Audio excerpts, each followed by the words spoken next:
Hi Gina, how are you? I'm good, buddy. How are you? I'm doing pretty well. Doing pretty well. Now, you got a friend with you? I do. This is Casey here. He's a little preoccupied, but he's a 4.5-month-old golden retriever. Hi, buddy. What do you got there? Definitely keeps me busy. I Chews bet. on everything, but Yeah, he's yeah. a lot of fun.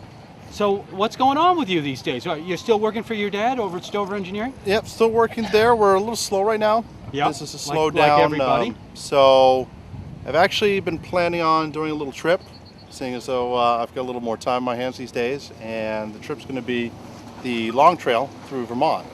And I don't know if you're familiar with the long trail. No, tell me about it. What is the long trail? It's actually the oldest trail, long distance trail in the country, and it runs from Massachusetts-Vermont border up through the Canadian border, and it passes through the main ridge line of the Green Mountains. So it's going to be pretty challenging. Where do you start? We're going to start actually on the north, which is the town of North Troy in Vermont. And typically hikers start in the south because the terrain's a little easier, and so they can kind of condition themselves over a couple of weeks to be able to handle the rougher terrain up north. But we're starting in the north because we might actually continue down on the Appalachian Trail. See how you feel? Right. Who's we? Casey and I. Oh, just you So and I'm your dog. just going to be doing it solo with the dog, and Had you ever done anything like this? just weekend warrior stuff, going out camping, and but nothing like this, nothing Now, long how distance. long do you expect this to take? Well, because Casey's pretty young, being 4.5 months, I think we'll probably only end up doing a couple miles a day. So A couple miles? a couple. That's all you.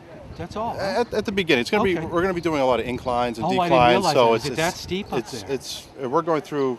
The beginning we'll go through Jay Peak, Mount Mansfield, and Mount Mansfield is the highest peak in Vermont. So we'll be Do you doing go over the top of those? right over the top. All the trail pretty much goes right over the top of all the peaks. Awesome.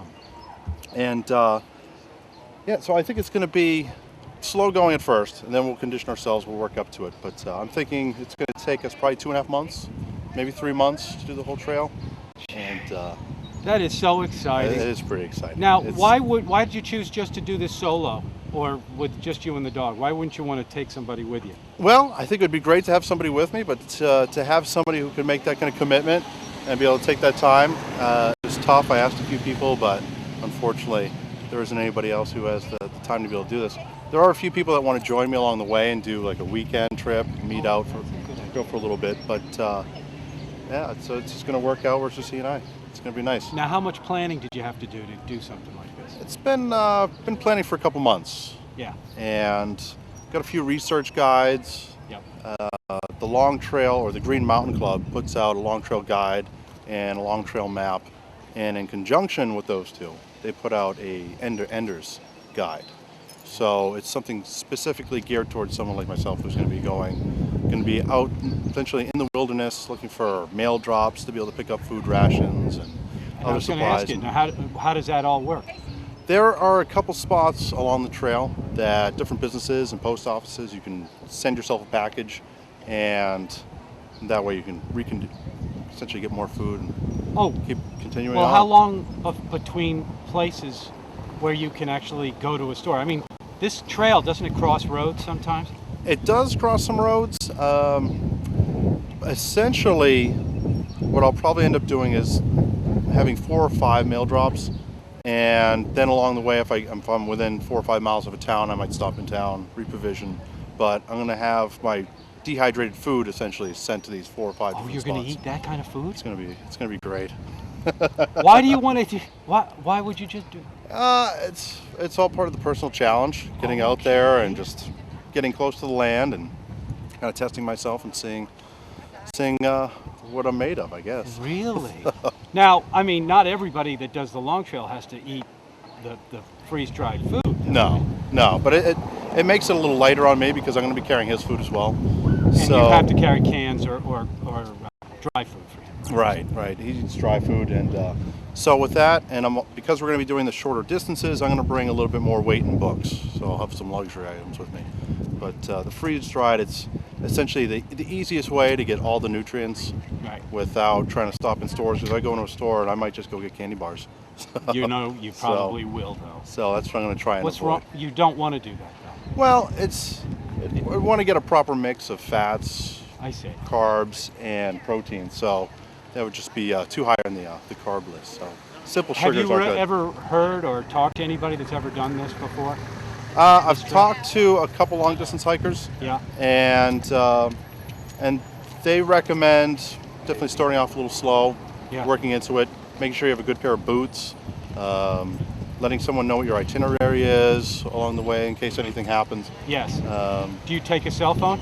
I take a cell phone, but honestly, I'll have a better chance of getting help with a smoke signal than a cell signal because there's nothing up there, practically nothing. And the time between places where you could get help or where you could get off the trail and get, what are we looking at? How many? Depending on where we are, Yeah. it could be a couple days for us because we're going a little slower. It could be 10 days in between. Could be that long. Wow. So there could be there are some spots where we're definitely in the wilderness. So And I wonder this time of year, you probably run into some people, right? Going in either direction, or? I suspect there's actually, from what I understand, I think annually around 200,000 people hike the trail. There are about 100 people that actually do the end-to-end hike, but over the course of the trail, I run into people. Most of them, like I said, will be coming from day hikers, exactly. Gotcha. And they'll be coming mostly from the south, so we should run into a lot of people.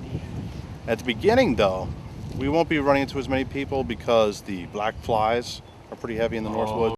So we're essentially going to get the tail end of the black flies. And along the way, these little red houses here are essentially marked where you can camp? Right, they're shelters or lean-tos. But you won't be using those all the time. Not all the time. Chances are I'll actually stay away from them if I can. And most of the time you'll stay in, what, a tent? Bringing a tent, I'm going to have a 4-season tent, so it's going to be pretty rugged. Preferably, I'd be staying at a camping platform or some spot that has been designated for camping because I want to limit the impact you have on the surrounding area. And certainly, if you're going to choose a spot that hasn't been designated, it's going to have to be a spot that hasn't had any signs of people being around it. And essentially, take photographs, leave footprints. You got it. So have you ever done anything that's this extreme before? I lived on a sailboat out here for a couple non-consecutive summers, but that's about it. Besides the weekend camping, no, nothing. This is definitely going to be. This is going to be. You'll never forget this trip. No, it's going to be amazing. It's going to be pretty amazing. It's going to be intense, and it's definitely going to be challenging. But like I said, we're going to take it slow and let's see what happens. Will you take photographs? Definitely take photographs. I'm building a solar panel that I can charge my cell phone as well as an MP3 player and a camera on, and hopefully I won't run into any snags on the trail where I'll get some interference or problems with that. But that's well, look, the plan. if you can and you can call us, we'd love to hear from you. Sure. And maybe get some photographs if you ever Sure. get to a place where you could send them. Definitely will do that. Okay. Very good. I wish you all the best. Thank you, Gino. Thank you. It was great. Oh, my pleasure.